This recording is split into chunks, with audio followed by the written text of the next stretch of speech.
अभी ये 3 क्वेश्चन तो इंपॉर्टेंटली हो गए, दैट इज अ वाई, ठीक है, which one you should select, ठीक है, how much time you should allocate,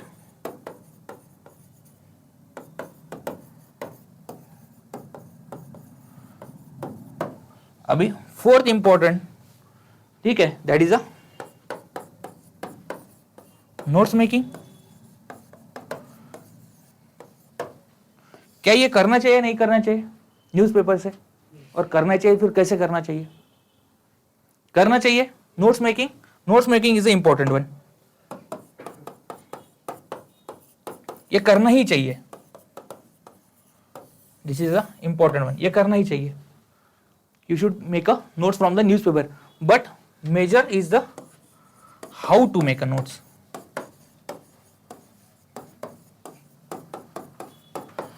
सो इसके लिए तुमको क्या चाहिए सबसे important, so how to make a notes, इस चीज के लिए तुमको चाहिए सिलेबस, नहीं तो क्या होगा, और शुरुआत में क्या करना, बनाना है क्या न्यूज़पेपर के नोट्स, तुमने आज से न्यूज़पेपर स्टार्ट कर दिया और पहले दिन से नोट्स मेकिंग शुरू होगी, ऐसा होना चाहिए क्या? क्योंकि अभी so now you are allocating 3 hours only to read a newspaper, ठीक है, वो 3 आवर के बाद 2 hours to make a notes, ठीक है, 5 आवर हो गया। इसके बाद 2 महीने के बाद तुम्हारी जब प्रिपरेशन होगी उसके बाद तुमको पता चलेगी जितना अपन ने नोट्स निकाला उसमें से 10% काम का है, 90% क्या है वेस्टेज। और बाद में ये 10% तुमको जब तुम भी मैगजीन को ही पढ़ोगे तुमको पता चलेगा अरे ये 10% तो इन्होंने भी कवर किया है, तो ये 2 घंटे तो फिर दिन के हो गए वेस्टेज, ठीक है। लेकिन नोट्स तो बनाना है तो थोड़े टाइम के बाद नोट्स बनाओ, ठीक है, पहले थोड़ा टाइम न्यूज़पेपर के ऊपर दो, थोड़ा सा स्टैटिक सिलेबस कवर होने दो, ठीक है, उसके बाद में फिर तुमको सिलेबस पूरा पता हो गया उसके बाद नोट्स बनाओ। और फिर नोट्स कैसे बनाना, how to make a notes,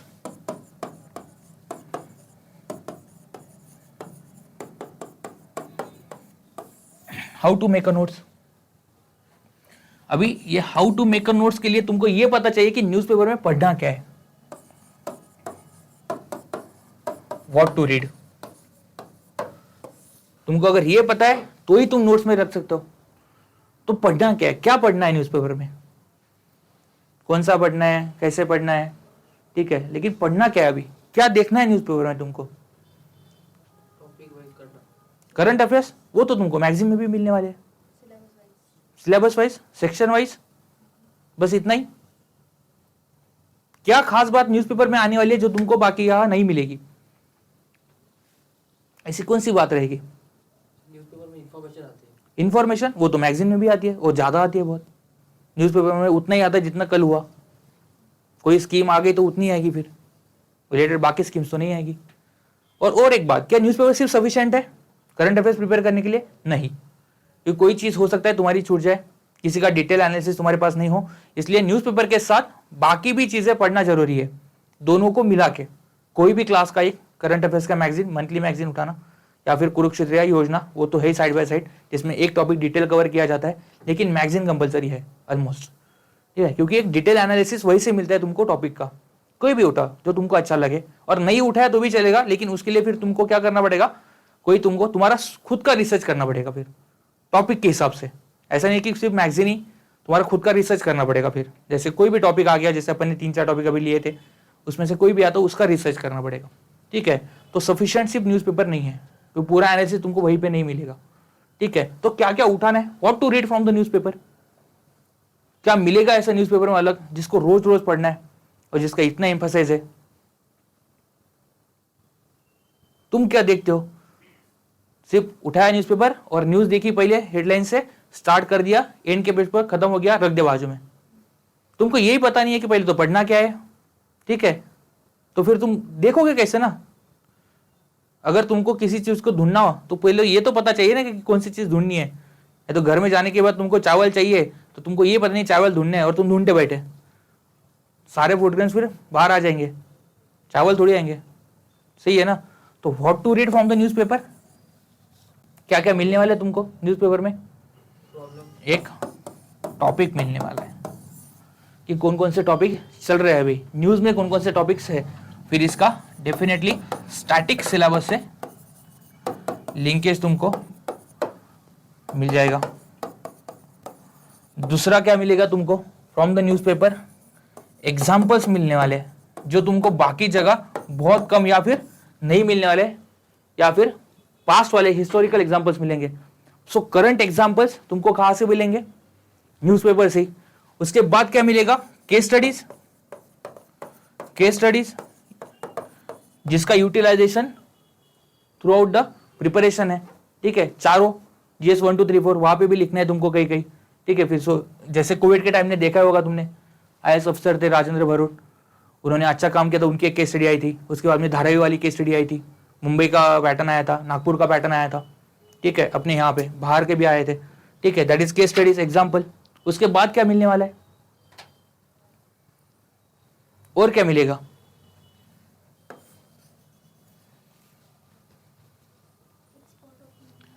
opinions. So it is helpful to generate your opinions, ठीक है, ओपिनियन जनरेशन। और इस ओपिनियन में सबसे इंपॉर्टेंट क्या रहता है, वो ऑलमोस्ट एक आर्टिकल जो रहता है, वो आर्टिकल में एक स्टार्ट रहता है, बाद में बॉडी रहती है, उसके बाद में क्या रहता है, कंक्लूजन रहता है।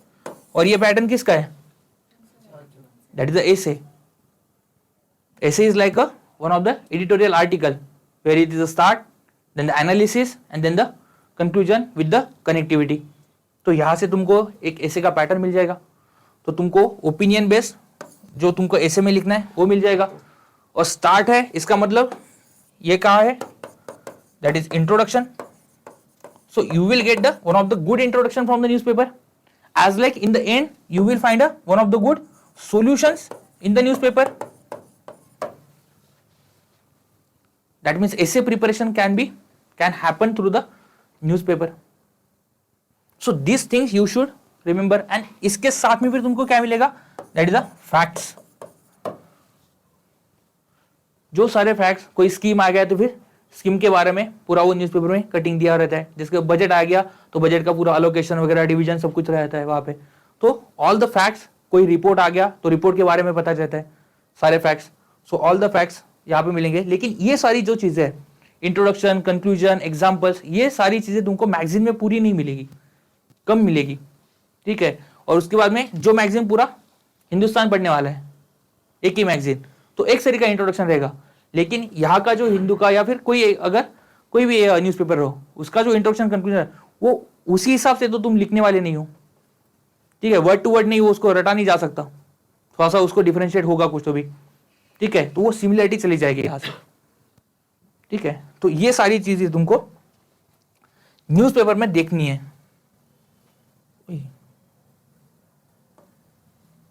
टॉपिक हो गए, ठीक है। द नेक्स्ट वन इज, अभी जो ट्रेंड चल रहा है completely, that is a videos of editorial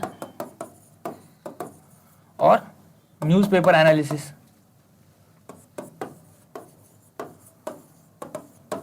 क्या ये देखना चाहिए, क्या is this videos are important but, और क्या सिर्फ यही देखना चाहिए?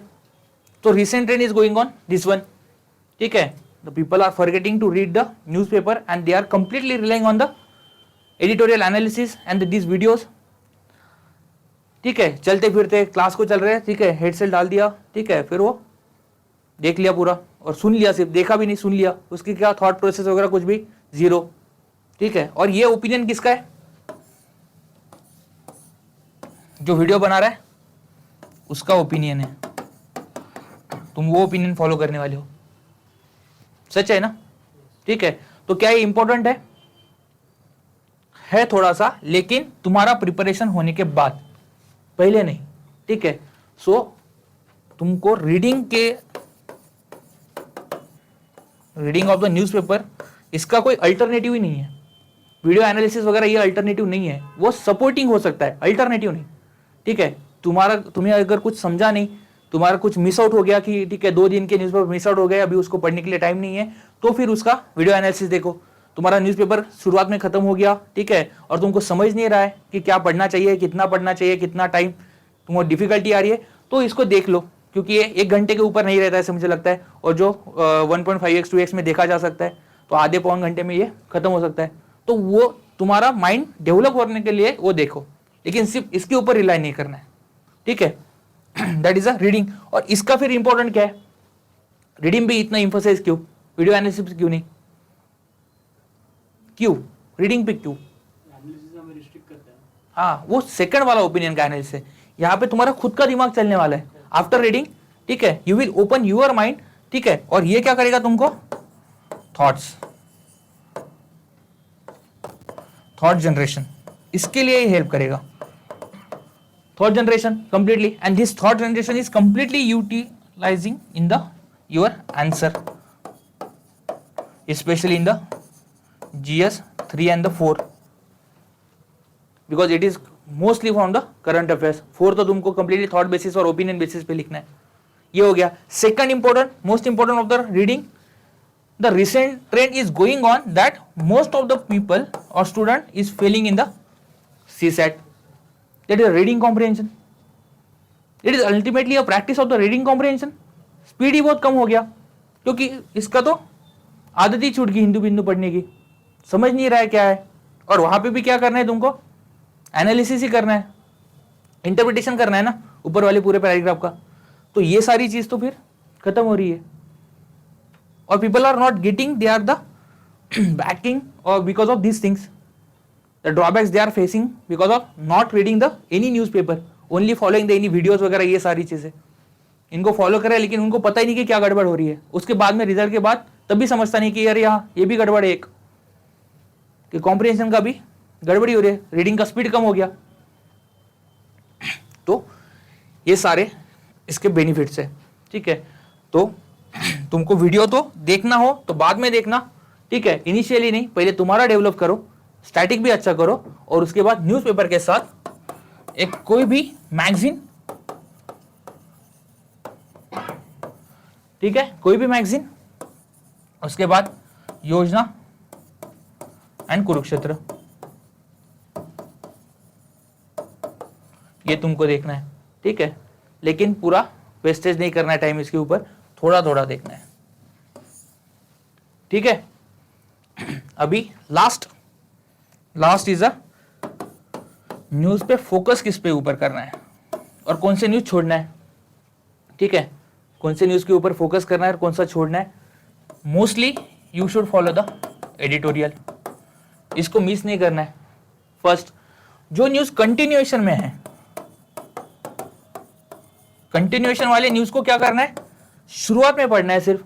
तुमको अगर पता हो कि हाँ ये अभी इवेंट एक 15 दिन के लिए तो अभी चलने वाला है, जैसे अभी Russia Ukraine war, so it is going on from the last 1.5 year almost, ठीक है। That means continuously the editorials are coming on the same topic. So क्या करना है, शुरुआत में तुम्हारे को ये क्या 2 दिन 1 or 2 days you have to allocate for the reading a particular topic. उसके बाद में जब खत्म होगा, ठीक है, तो फिर मैगजीन में आने वाला है और तुमको ऐसे लग गया कि नहीं अभी ये खत्म होने आया है, ठीक है, तो उसके बाद में लास्ट वाले days, last 1 to 2 days on the same the recent topic of the UCC is ongoing. और अभी हर दिन यहाँ पे कोई तो भी आर्टिकल या न्यूज आएगी यूसीसी के ऊपर, तो क्या ये देख लेना है रोज रोज, नहीं, टाइम वेस्ट नहीं करना है। This is only one topic, और तुमको कितना करना है, मैक्सिमम 250 वर्ड्स, इतना ही कंटेंट चाहिए ना तुमको लिखने के लिए, तो क्यों इतना टाइम अलोकेट करना। जो कंटिन्यूएशन में तुमको पता है कि अभी ये न्यूज चलने वाला है, तो शुरुआत में 1-2 दिन और लास्ट में जब न्यूज खत्म होगा तो, और नहीं हुआ तो उसके बाद में तुम्हारे पास मैगजीन आता ही है, उसमें से देख लेना, ठीक है। जो कंटिन्यूएशन न्यूज रहती है उसको कंप्लीट टाइम अलोकेट नहीं करना, ये हो गया। उसके बाद मोस्टली पॉलिटिकल न्यूज को क्या करना है, अगर बहुत इंपॉर्टेंट हो तो ठीक है, नहीं तो अवॉइड। अगर तुमको लगता हो कि इसका सिलेबस के साथ कुछ लिंकेजेस है, ठीक है, तो उसका देख लेना एक बार कि क्या न्यूज चल रहा है, क्योंकि वो एग्जाम्पल के तौर से तुमको यूटिलाइज कर सकते हो, नहीं तो उसको छोड़ देना, ठीक है। नेक्स्ट, पर्सनल न्यूज, इसको तो छोड़ ही देना है, पर्सनल न्यूज छोड़ देना, ठीक है। This all are the things about importance of the newspaper. समझा? कोई डाउट, एनी डाउट? ठीक है, अभी next is the analysis of the today's newspaper, that is the 4th July, the Hindu of the 4th July, the complete analysis now. So what to pick from the newspaper, कैसे पढ़ना है इसको, क्या क्या पढ़ना है अभी इंपॉर्टेंट न्यूज़पेपर में से. ठीक है, अभी the first news, the NCP lurches as Ajit Pawar claims party and symbol. क्या ये इंपॉर्टेंट है फ्रॉम और सिलेबस पॉइंट ऑफ व्यू, क्या ये इंपॉर्टेंट है, क्या न्यूज इंपॉर्टेंट है, पॉलिटिकल न्यूज. इसमें कुछ इंपॉर्टेंट है, इसको छोड़ देना है, इसका कुछ काम नहीं अपने को. ठीक है, from the exam point of view इसका कुछ भी काम नहीं है, अंदर क्या चल रहा है.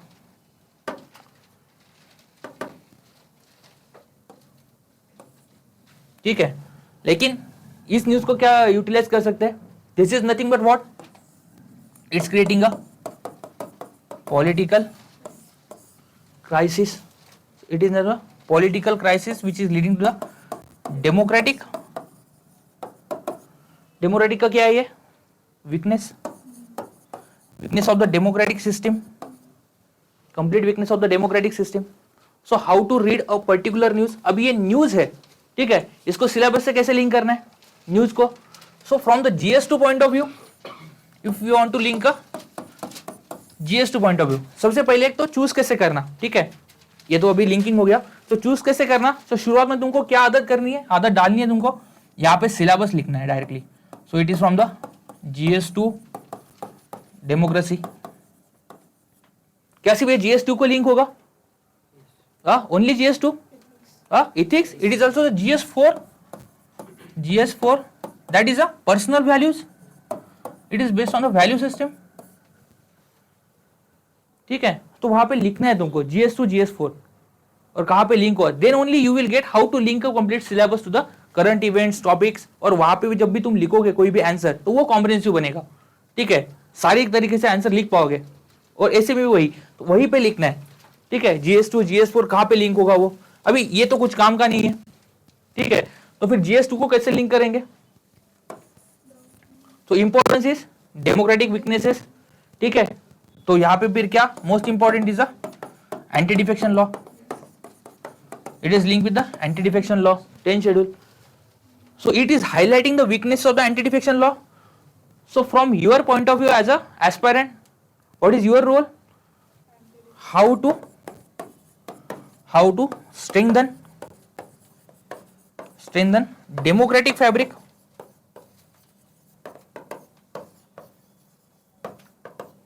How to strengthen the democratic fabric, और strengthen करने के लिए क्या करना पड़ेगा. There is a need of the strong anti-defection related laws. That means there is a need of the amendment in the anti-defection. So इसके हिसाब से कोई अमेंडमेंट तुमको पता हो तो वो, नहीं तो फिर कोई कमीशन या फिर सरकारिया कमीशन, पंची कमीशन, जैसे सेंटर स्टेट रिलेशन या फिर पॉलिटिकल अफेयर्स के रिलेटेड दिनेश गोस्वामी कमेटी वगैरह. ठीक है, इन्होंने अगर कोई रिफॉर्म सजेस्ट किया होगा, ठीक है, इसके बारे में, या फिर किसी अलग ने वेंकट चिलिया कमीशन, उन्होंने कुछ रिफॉर्म सजेस्ट किया होगा पहले.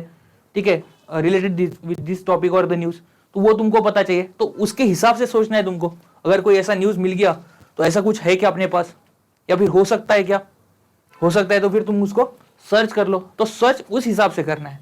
ठीक है, नहीं तो ऐसा नहीं है कि तुमको टॉपिक मिल गया, ठीक है, तुम क्या करोगे, अरे ये क्या हो गया, तो तुम यूट्यूब पे डालोगे, वो न्यूज देख लोगे 10 मिनट का, 10 मिनट हो गया वेस्ट, कुछ काम का न्यूज है ही नहीं, क्योंकि टॉपिक के हिसाब से और सिलेबस के हिसाब से.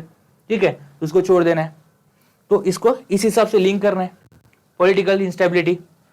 So is it beneficial for the democracy, क्या ये पॉलिटिकल स्टेबिलिटी ला सकता है या इंस्टेबिलिटी क्रिएट कर सकता है. ठीक है, इसके बाद में फिर और कैसे लिंक कर सकते हैं इसको, voters trust of the voters. Election commission एक तरफ तो वोटिंग का परसेंटेज बढ़ाने की सोच रहा है, and now the from the society their views are coming that it is a complete breach of the trust of the voters. उनको पता ही नहीं कि कौन से पार्टी को उन्होंने वोट दिया था और कौन सी पार्टी पावर में आ गई. प्री पोल अलायंसेस, पोस्ट पोल अलायंसेस, यहाँ पे फिर तुमको सुप्रीम कोर्ट का कोई जजमेंट मिलता है क्या, क्योंकि अभी एक केस हो गया. ठीक है, फिर अभी ये भी इसका सब जुडिस होने वाला है बाद में केस. कुछ इन्होंने फॉर्म किया, कोर्ट में गए, पिटीशन किया, पता नहीं, वो शिवसेना वाला केस का पिटीशन हुआ था. ठीक है, फिर नभम रामिया का क्या जजमेंट था वहां पे. ठीक है, और बाकी फिर 2-4 जजमेंट जो भी आए हो. ठीक है, तो यहां पे तुमको देखना है कि जुडिशियल रिलेटेड कोई तुम्हारे पास केस है क्या जिसको तुम लिख सकते हो। ठीक है, ये हो गया GS2 के हिसाब से। व्हाट अबाउट द इथिक्स के हिसाब से क्या? So values, so how to strengthen this values. So next question is how to strengthen,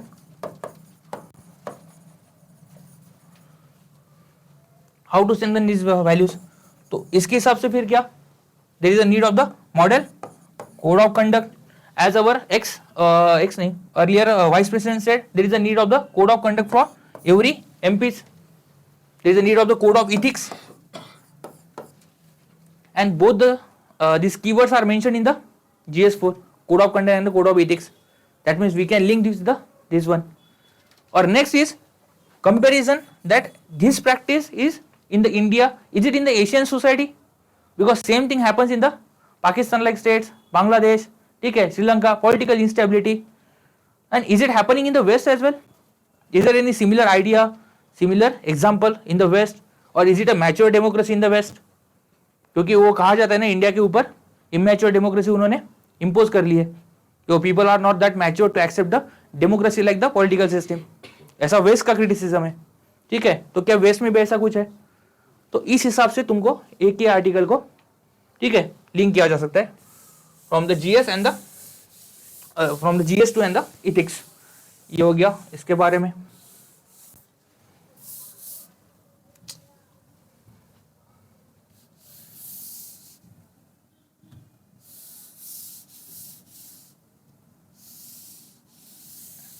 next, तो ठीक है, ये हो गया। नेक्स्ट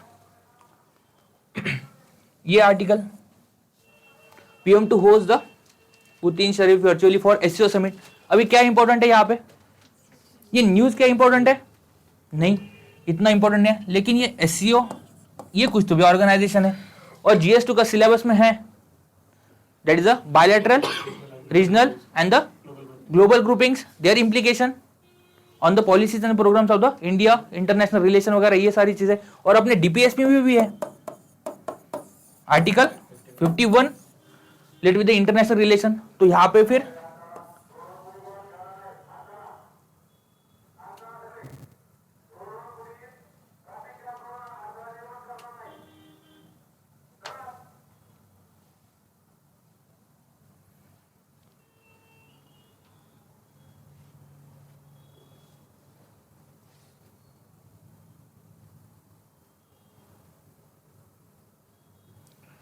क्या दिया होगा उन्होंने? SCO related news. ठीक है, यहां पे दिख रहा है कुछ तो भी, न्यू दिल्ली डिक्लेरेशन। ठीक है, ये न्यू दिल्ली डिक्लेरेशन कुछ तो भी दिख रहा है, and the joint statement, 2 joint statements. ठीक है, तो ये देखना है कि क्योंकि क्वेश्चन पेपर में स्पेशली प्रीलिम रिलेटेड आ सकता है कि recently sign New Delhi declaration is related with the which of the following organization, और ऐसा क्वेश्चन पूछा है उन्होंने पहले भी। तो इसका मतलब क्या, तुमको न्यूज पेपर के समय क्या होना चाहिए? Habit to form a question related with the upcoming current affairs. ठीक है, from the mains as well as prelim point of view. तो तुम्हारे पास अगर यहाँ पे क्वेश्चन हो गया तो तुम्हारे पास आंसर भी है। ठीक है, उसके बाद और क्या रहेगा? तो तुमको और क्या पता चाहिए यहाँ पे SCO रिलेटेड? तो यहाँ पे न्यूज में सिर्फ SCO आएगा, SCO के बारे में बैकग्राउंड वगैरह तुमको नहीं मालूम। ठीक है, तो फिर तुम्हारे पास अभी मोबाइल है, मोबाइल में उतना ही सर्च करना है जितना तुमको पता होना अभी जरूरी है। नहीं तो अननेसेसरी सर्च मत करते बैठना, नहीं तो क्या होगा, न्यूज़पेपर में 4 घंटे चले जाएंगे। तो फिर SCO का फॉर्मेशन ऑफ द 96, ठीक है, सच में SCO था पहले या फिर शंघाई +5 था उसका पहला नाम। ठीक है, शंघाई +5, तो वो कब हुआ? 2001। SCO actually with the participation of the Uzbekistan. ठीक है, फिर नेक्स्ट क्वेश्चन क्या आ सकता है SCO के ऊपर? ठीक है, जैसे उन्होंने एक क्वेश्चन पूछा था कि who are the members of the G20, same they can ask who are the members of the SCO in the prelim. ठीक है, ये एक सेकंड क्वेश्चन बन सकता है। Third, which is the new member which join the SCO, like Iran, अभी Belarus को भी ज्वाइन करने के, ठीक है, वो प्रोसेस चालू हो गया। ठीक है, recently Iran join the SCO। ठीक है, फिर वो ये भी एक क्वेश्चन आ सकता है कि the headquarter of the SCO, एक स्टेटमेंट आ सकता है 2-3 स्टेटमेंट में कि headquarter of the SCO is in the Shanghai. Is it in the Shanghai, in the Beijing? वो शांघाई कोऑपरेशन ऑर्गेनाइजेशन है, हेडक्वार्टर है ना उसका, सेक्रेटरीट बीजिंग में है, ठीक है। नहीं तो शांघाई फिर मार्क हो जाएगा, क्योंकि ऐसा लगता है कि भाई ठीक है सेक्रेटरी के ऊपर ही उन्होंने नाम रख दिया, ठीक है। तो ये हो गया 2001 में। और नेक्स्ट क्वेश्चन क्या आ सकता है एससीओ के ऊपर ही, from the Central Asian countries who is not a part of the SCO. क्या सारे कंट्रीज है? सिर्फ 4 है वहां के। तुर्कमेनिस्तान पार्ट है क्या? नहीं है एससीओ का पार्ट। उज्बेकिस्तान ज्वाइन होने के बाद वो एससीओ बना, उसके पहले वो शांघाई +5 था। So this is the information you should get from the internet. ये तुमको सर्च करना है, ठीक है।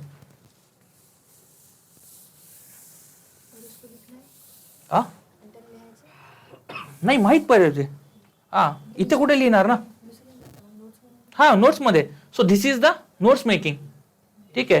नहीं तो फिर तुमको क्या करना है, और एक और बात इंपॉर्टेंट, पूरे न्यूज़पेपर का, डेली न्यूज़पेपर का मैक्सिमम नोट्स कितना बनना चाहिए? 1 पेज। हाँ, अगर 1 पेज के ऊपर अगर नोट्स बन रहा हो तो वो नोट्स कुछ काम का नहीं है, क्योंकि तुम्हारा न्यूज़पेपर तुम पढ़ने वाले हो ऑलमोस्ट 365 डेज। वो फिर ऐसा होगा कि नेक्स्ट हिंदू, ठीक है, बन जाएगा। अगर तुम डेली का वैसे नोट्स बनाओगे ना तो 2 तुम हिंदू लोगे, एक तुम जो पढ़ रहे हो और जो तुम खुद लिख रहे हो, ठीक है। तो 2 हिंदू नहीं बनाना है अपने को, maximum 1 page notes of the daily newspaper, ठीक है। तो एससीओ के बारे में, उसके बाद में अभी तो होगा ये सारे फैक्ट्स, अभी इसका एनालिसिस भी चाहिए ना। अगर ये तुम एनालिसिस, ऐसा अभी होगा कि तुम कितना एनालिसिस करना है, पूरे न्यूज़पेपर का एनालिसिस करना है क्या? ऐसा नहीं है, पूरे न्यूज़पेपर का एनालिसिस ऐसे नहीं करना है, नहीं तो फिर क्या होगा, इसको 2-3 दिन लगेंगे एक न्यूज़पेपर को पढ़ने के लिए, ठीक है। अभी एक ऑर्गेनाइजेशन है, एक ऑर्गेनाइजेशन का तुम्हारा एक थॉट रेडी हो गया कि ठीक है एक रीजनल ऑर्गेनाइजेशन है, इसके ऊपर ये सारे फैक्टर्स हो सकते हैं। तो फिर बाद में कोई भी ऑर्गेनाइजेशन है उसका सिर्फ तुमको क्या करना है, सिर्फ फैक्ट पढ़ना है, उसका एनालिसिस तुम्हारे दिमाग में बैठ गया है ऑलरेडी, ठीक है। तो उसके हिसाब से उसका एनालिसिस नहीं देखना है। अभी एससीओ के हिसाब से एनालिसिस क्या होगा? Same, why it is important for the India, ठीक है। How it is important, how can India utilize the SCO platform to tackle the China's aggression, how can India utilize the platforms like the RATS to counter the terrorist activities of the Pakistan. So this should be the question you should ask to yourselves while reading any of the news, ठीक है। ये जब तुम खुद को पूछोगे तब तुम्हारा ये टॉपिक विद एनालिसिस रेडी होगा, और इसी के हिसाब से क्वेश्चन आने वाला है। मेंस में क्वेश्चन इसी हिसाब से आएगा। जैसे उन्होंने अभी 2 साल पहले क्वेश्चन पूछा था कि the emerging BIMSTEC is it alternative to the SAARC, ठीक है, is the SAARC decline is beneficial for the India और नॉट, ठीक है। तो ऐसे, तो इसी हिसाब से फिर एससीओ के बारे में भी क्वेश्चन आ सकता है, ठीक है, organisation,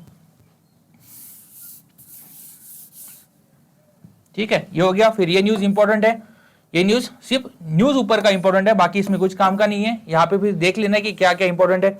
next, centre agrees to deploy additional arm forces for Bengal panchayat polls, ठीक है। अभी ये इंपॉर्टेंट है नहीं इंपॉर्टेंट है? ये अंदर का कुछ काम का नहीं है, सिर्फ तुमको ये पता चाहिए। That means yes, centre can help to the states for the maintenance of what, law and order, ठीक है। बट लॉ एंड ऑर्डर कहां पे है? It is in the state list, ठीक है। फिर तुम्हारा थॉट क्या होना चाहिए नेक्स्ट क्वेश्चन का माइंड में, क्या सेंटर का एनक्रोचमेंट है स्टेट के पावर्स के ऊपर? क्या सही है या गलत है? ऐसा करना चाहिए या नहीं करना चाहिए? फिर अभी ये क्या है, सेंट्रल आर्म फोर्सेस, कौन कौन से arm forces? This is a question in the CAPF, which of the following is the central arm forces, तो तुमको वो देखना है, ठीक है। उसके बाद में फिर आर्म फोर्सेस का मिनिस्ट्री, यहां पे अपने को लगेगा कि ये डिफेंस मिनिस्ट्री का पार्ट है, या डिफेंस का पार्ट है क्या? नहीं, this is from the home ministry, this is a prelim question. एक स्टेटमेंट ये आ सकता है कि central arm forces are under the defence ministry, क्योंकि वो ऐसे स्टेटमेंट डालते हैं। तो तुम्हारा काम क्या रहेगा कि ये आर्म फोर्सेस के बारे में देखना, कौन कौन से आर्म फोर्सेस है, फिर वो arm forces under the CAPF है, ठीक है। तो ये इतना ही इंपॉर्टेंट है, ठीक है। और फिर सेंटर एंड स्टेट रिलेशन के बारे में, जैसा कि आपने यहाँ पे टॉपिक की है GS2 में, सेंटर स्टेट रिलेशन, उसका आर्टिकल भी है, उसका सेपरेट पार्ट भी है, ठीक है। तो ये इंपॉर्टेंट है इसके हिसाब से सिर्फ। Next, Indian refiners sales to start paying in the yuan for Russian oil, क्या ये इंपॉर्टेंट है? Definitely yes. अभी देखो इसको पढ़ने में कितना टाइम लगेगा, हार्डली 10 मिनट, 10 मिनट भी नहीं लगा इसको पढ़ने के लिए। सिर्फ तुमको क्या न्यूज पता चाहिए, बाकी तो छोड़ देना है। ये नीचे वाला कुछ इंपॉर्टेंट है क्या ज्यादा? नहीं। लेकिन ये yes definitely that Indian companies are choosing yuan as a currency to pay Russian oil. Why we are actually buying from the Russia so much of the oil, ठीक है, almost 25 to 30% oil we are actually importing from the Russia and now we are paying in the yuan, earlier in the dollar, ठीक है। that means we are creating a alternative global currency, this is a global currency, that means it is gaining the acceptance, ठीक है। India trying to promote its rupees so as a global currency, ठीक है, ये नहीं हो रहा है, इसका एक्सेप्टेंस बढ़ रहा है। इसका मतलब अल्टीमेटली अपन क्या बना रहे हैं इसको, चाइना को powerful, we are making the China more powerful economic में and alternative to the USA. तो ये थॉट यहाँ पे शुरू होना चाहिए तुम्हारा। फिर इसका अल्टरनेटिव क्या होना चाहिए? And second thing 25 to 30% oil which we are getting with the lower cost, that means we are creating our complete dependency on the Russia. Why? Because we are getting a cheaper oil, but that means we are also diverting our other suppliers, ठीक है। और बाद में अगर कुछ काम होगा तो क्या अपन उनके ऊपर रिलाय रह सकते हैं? अगर रशिया ने बेचना खत्म कर दिया और बाकी भी सप्लायर ने कैंसिल कर दिया तो that means we are currently diversification of sources, we are emphasizing on the diversification of the sources, specially defence related. और ये बात कब हुई? Second, during the covid time, क्योंकि यूरोप का कहना था कि अवर कंप्लीट डिपेंडेंसी और major dependency for the vaccine supply on the India, so there is a need of the alternative. तो वैसा इंडिया का भी हो सकता है, ठीक है। So this should be the your thought process while reading the newspaper और एनी न्यूज। तो सबसे पहले तुमको चूज करना आना चाहिए कि कौन कौन से न्यूज पढ़ना है, उसके अंदर पढ़ना है या फिर उसका सिर्फ एनालिसिस देखना है, ठीक है। ये हो गया फर्स्ट पेज। तो